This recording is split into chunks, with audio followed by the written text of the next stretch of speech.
Hi guys, and welcome back to the channel. In today's video, I'm going to show you how you can change these icons appearing on the lock screen of your Samsung smartphone.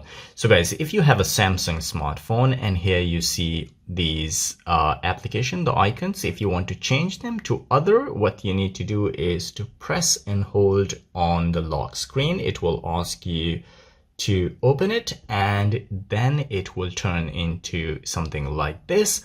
Right here, these are the icons, the application that I'm using right now. But if you press any one of it, it will open this menu here. And from here, you can select any other application that you want to replace. Like for me, it was camera. So if I want to change it into the torch, so I will just tap on it.